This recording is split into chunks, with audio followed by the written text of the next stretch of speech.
वो हमेशा अपने आप को गैर महफूज समझता था। वो कहता था कि मुझे शहीद होने का शौक़ है, पर मैं जो है ना डरने वाला नहीं हूँ किसी से, मैं अपना काम जारी रखूँगा। ये पूरे पाकिस्तान के साफियों का कत्ल हुआ है, जो हक सच लिखने वालों का कत्ल हुआ है। कातिलों को सज़ा दी जाए ताकि जो हक और सच लिखते हैं ना, उनके ऊपर कोई आंच नहीं आनी चाहिए, उनको बाकायदा से तहफ़्फ़ुज़ दिया जाए। पुलिस की तरफ से बहुत बड़ी निगलिजेंस है। सालेपट के चौकीदार ने पुलिस को आधा घंटा पहले कॉल की है कि भाई शहर में मशकूक बंदे नकाब के साथ एक बाइक और एक कार में घूम रहे हैं इंसिडेंट पे, जहाँ पर ये प्लेस ऑफ इंसिडेंट जहाँ पर ये मर्डर हुआ है। आधे घंटे के बाद आई है, उनको तो 1 घंटा समझो पहले उनको इत्तला भी मिली है। पुलिस का जो रवैया है वो रिवाजी रवैया है। किसी वडेरे की मुर्गी चोरी हो जाती है तो उसके लिए 10 बंदे पकड़े जाते हैं और उनसे मुर्गी बरामद कर ली जाती है, लेकिन ये हमारे साफ़ी का कत्ल हुआ है, अभी तक पुलिस की कोई पेशरफ्त नहीं हुई है। वही पुलिस दिलासे दे रही है कि हाँ हम कोशिश कर रहे हैं। अस्सलाम वालेकुम, मैं हूं आपका मेज़बान इमरान मलिक। नाजरीन, सखर के नवाही इलाके सालेपट में गुज़िश्ता दिनों नौजवान साफ़ी अजय लालवानी का भरे बाजार में कत्ल कर दिया गया। इस अफसोसनाक वाक़े के बाद वरसा और साफ़ियों का क्या कहना है, आज हम आपको इस रिपोर्ट में बताते हैं। ज़िला सखर के शहीद साफ़ी अजय के चचा हमारे साथ मौजूद है, उनसे मालूम करते हैं कि ये वाक़या किस तरह हुआ और इस वाक़े को वो किस तरह देखते हैं। क्योंकि उनके वालिद से हम जब ने बात की तो वो शिद्दत गम से इतने निढाल है कि वो अपने जज्बात पर काबू नहीं रख पाते और वो मुसलसल अपने नौजवान बेटे की मौत पर शदीद गमज़दा है। तो इनके चचा से हम बात करते हैं, उनसे वाक़या मालूम करते हैं कि क्या वाक़या हुआ और अब तक पुलिस की तहकीकात को वो किस तरह देखते हैं। जी बताइएगा, ये वाक़या किस तरह हुआ? सर, ये 17 तारीख को, ये थर्सडे वाले दिन में, ये अपने मेडिकल स्टोर से ये 7:30-8 बजे के दरमियान ये निकला है। वो हेयर ड्रेसर जो होते हैं सैलून, वो उनके पास गए हैं अपनी दाढ़ी और बाल बनवाने के लिए। वहाँ पर तकरीबन 9:15 बजे उनका कहना है, जो सैलून का मालिक था, कि मैंने इसकी शेव की और इनकी दाढ़ी बना रहा था, तो इस दौरान एक मोटरसाइकिल मेरे दुकान के आगे आई और उनमें से एक बंदा बाहर खड़ा रहा और एक अंदर आ गया। उनके साथ पिस्टल थी और सीधे आते ही उन्होंने दुकान के मालिक को, नाई को कहा कि आप यहाँ से हट जाएं। एकदम हटने के बाद उन्होंने फायर किया अजय को, जो उस वक्त नाई की कुर्सी पे बैठा हुआ था। तो पहला जो फायर किया वो उसके कंधे पे लगा, दूसरा ये बाजू में, दूसरा जो उन्होंने फायर किया वो उनके पेट में जाके लगा, तीसरा फायर किया तो वो उनको साइड में पेट के ऊपर वाले हिस्से में लगा। तो इस तरीके से वो जाके बाहर गिरा। 2 फायर उन्होंने और ऊपर किए हैं जो वहाँ पर दीवार पे लगे हुए हैं। तो इस तरीके से हमें पता नहीं चला। इस दौरान हमें जब वो इत्तला आई कि भाई वो उस पर हमला हुआ है, तो फ़ौरन उसके अब्बू और दूसरे हमने गाड़ी निकाल के एकदम हमने उसको उठा के और उसको हॉस्पिटल ले गए। तो रात को जब हम हॉस्पिटल ले गए, वहाँ पर भी ये हशर था कि डॉक्टर तो सारे आए, लेकिन वहाँ पर हमें उन्होंने डॉक्टरों ने मुबारक दी कि भाई शुक्र करें अल्लाह की मेहरबानी से आपकी गोली अंदर है ही नहीं और छू के निकल के गई है। मैंने उनको कहा था कि आप एग्ज़िट देखें, अगर एग्ज़िट नहीं है तो गोली कहाँ गई, तो वो कह रहे थे कि छू के चली गई है और जी ओके है। बस उन्होंने हल्की सल्की बटियाँ सटियाँ करके और उन्होंने हमें तो ये भी कहा कि आप चले जाएँ। हमने कहा भाई रात तो हमें यहाँ पर रहने दें, अब रात के 12-1 बजे हैं। तो फिर उन्होंने हमें एक कमरा दिया था आईसीयू में, क्योंकि कमरा उनके पास होता नहीं है सिविल हॉस्पिटल में। आईसीयू में हमें उन्होंने सुबह को, जब वो रूटीन के इस वक्त उस दौरान वो बिल्कुल ठीक ठाक था, कुछ भी नहीं था। उनका अपना ही कहना था कि ये भाई ठीक है, हमें मुबारक मिली है, हम चले गए अपने हिसाब से। उस दौरान जब सुबह 9:30 बजे 10 बजे के दरमियान डॉक्टर ने देखा कुछ कंडीशन पता नहीं क्या हुआ, इनको एकदम सिटी स्कैन में ले गए। वहाँ से सिटी स्कैन से इन्होंने रिपोर्ट निकाली कि भाई इसमें गोली अंदर है, और पूरी रात उन्होंने कहा गोली है ही नहीं।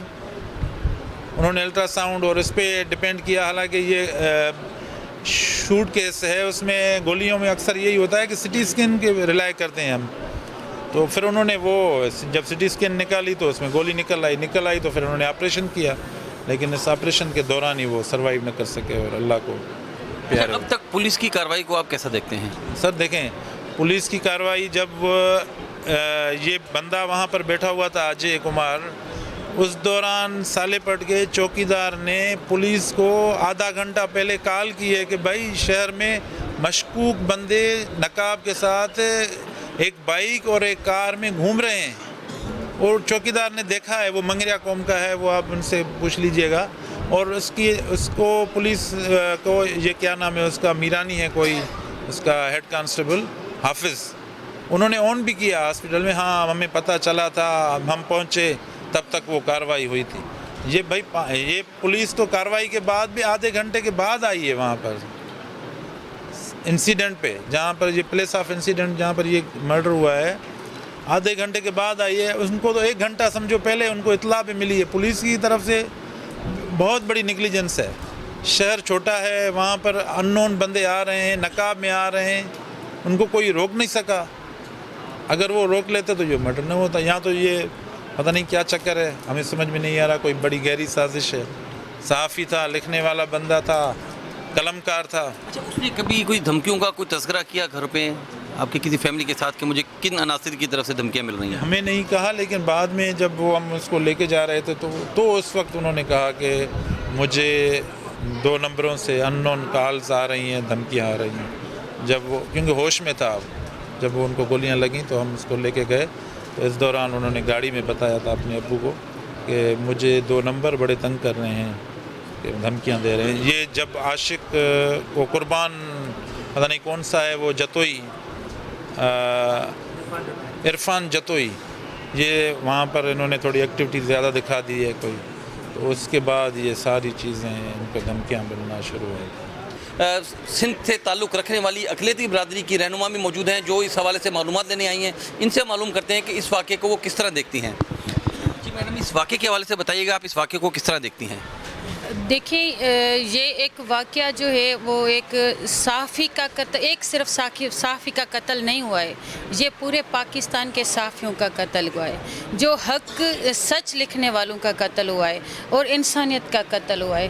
तो हम इस घड़ी में इनके ख़ानदान के पूरे परिवार के दुख में बराबर के शरीक हैं और हम अपील करते हैं सिंध हुकूमत से, ताकि और जितने भी हमारे इदारे हैं हम उनसे अपील करते हैं कि इसकी पुरज़ोर जांच कराई जाए और इनको सख्त से सख्त इनके कातलों को सज़ा दी जाए, ताकि जो हक और सच लिखते हैं ना उनके ऊपर कोई आंच नहीं आनी चाहिए, उनको बाकायदा से तहफ़्फ़ुज़ दिया जाए। आप भी सहाफ़ी हैं, आपको भी तहफ़्फ़ुज़ दिया जाए ताकि हक और सच कभी रुके नहीं। इस वक्त हमारे साथ इनके साथी नरेश मौजूद हैं जो उनके साथ काम करते हैं। इनसे मालूम करते हैं कि काम के दौरान क्या महसूस करते थे और उनके खिलाफ वो कैसे महसूस करते हैं। जी नरेश, बताइएगा कि आप अजय लालवानी के बारे में क्या कहना चाहेंगे? अजय लालवानी एक अच्छा सहाफ़ी था, मज़लूमों के साथ हमेशा वो साथ रहता था, हर एक की मदद करता था, ना सियासतदानों को छोड़ता था लिखने में, ना करप्शन को कभी छोड़ता था लिखने में। लिखने का बड़ा शौक़ था उसे। कहीं भी कोई मसला हो जाता, किसी गरीब के साथ नाजायज़ी हो जाती थी तो वहाँ पे पहुँच जाता था और हक सच उसने कभी दबाया नहीं, हमेशा हक सच का साथ दिया है उसने। और ऐसे सहाफ़ी सदियों में पैदा होते हैं जैसा अजय लालवानी था। अजय लालवानी ने कभी आपको कोई आगाह किया कि किन लोगों से उन्हें ख़तरात लाके हैं और क्या वजह होती थी? सब दुश्मन थे उसके, क्या कौन उसका दुश्मन नहीं था, क्योंकि लिखने वाला बंदा था, सियासतदानों के ऊपर भी लिखता था, व्यापारियों के खिलाफ भी लिखता था, ब्यूरोक्रेट्स के खिलाफ भी लिखता था, म्यूनसिपल के खिलाफ भी लिखता था। मेरे ख्याल में तो उसके सभी दुश्मन थे, कलम के दुश्मन थे उसके। अच्छा, अब तक की पुलिस तहकीकात से आप बतौर सहाफ़ी मुतमईन हैं या क्या तक पहुंची है तहकीकात? नहीं, पुलिस का जो रवैया है वो रिवाजी रवैया है। किसी वडेरे की मुर्गी चोरी हो जाती है तो उसके लिए 10 बंदे पकड़े जाते हैं और उनसे मुर्गी बरामद कर ली जाती है, लेकिन ये हमारे सहाफ़ी का कत्ल हुआ है, अभी तक पुलिस की कोई पेशरफ्त नहीं हुई है। वही पुलिस दिलासे दे रही है कि हाँ हम कोशिश कर रहे हैं, 4 दिन गुजर गए हैं। और उसके अलावा इंतज़ामिया जो हॉस्पिटल इंतज़ामिया थी उसकी भी न्याय ली है। जब हम वहाँ पे अजय को पहले जब उसका एक्सीडेंट हो गया था, हम लेके गए, उसको गोलियां लगी हुई थी, तो उन्होंने कहा कि ये ठीक है। उन्होंने जो है वहाँ पे अल्ट्रासाउंड किया, उन्होंने कहा कि पेट में गोली नहीं है, उसकी तबीयत बेहतर है। जब दूसरे दिन पता नहीं हॉस्पिटल वालों के ऊपर क्या प्रेशर बिल्डअप हो गया कि उन्होंने काम करना छोड़ दिया और उसकी तबीयत ख़राब होती गई और उसकी डेथ हो गई। जी, अजय लालवानी हमारे प्रेस क्लब का एक्टिव जर्नलिस्ट था। वो हमेशा गरीबों के लिए दिल खोल के जो है ना मदद करता था और दिल खोल के लिखता था। किसी से डरने वाला नहीं था, किसी से भी पीछे नहीं हटने वाला था। अजय लालवानी को जो ये कत्ल किया गया है, कलम इस्तेमाल करने पर कत्ल किया गया है। अजय लालवानी ने म्यूनसिपल पे लिखा, अजय लालवानी ने ये आबादगारों के लिए लिखा, अजय लालवानी ने हर गरीब के लिए लिखा और हर गरीब की आवाज़ बना था। अच्छा, इसके खिलाफ कोई मुकदमा भी दर्ज हुए थे, आप बता रहे थे? जी बिल्कुल, अजय लालवानी को गरीबों के मसले मसाइल उजागर करने पर बहुत टार्चर किया गया। अजय लालवानी के ऊपर 3 केसेस भी दर्ज किए गए मुख्तलिफ थानों पर। झांगड़ो थाने पर भी एक केस दाखिल किया गया, पटनी थाने पर भी केस दाखिल किया गया, सालेपर थानों पर भी उसके खिलाफ केस दाखिल किए गए थे। अच्छा, वो क्या आपको अदम तहफ़्फ़ुज़ का हवाले से कभी आगाह करते थे या क्या कहा करते थे वो अपने काम के हवाले से? जी बिल्कुल, हम उसके साथ ये बातचीत करते रहते थे। वो हमेशा अपने आप को गैर महफूज समझता था। और ये अजय लालवानी जैसे अपनी कोई भी न्यूज़ लिखता था तो उसके लिए उसके ऊपर जो है ना प्रेशर डेवलप हो जाता था। जैसे मैंने आपको बताया कि उसके ऊपर केसेस दाखिल हो जाते थे।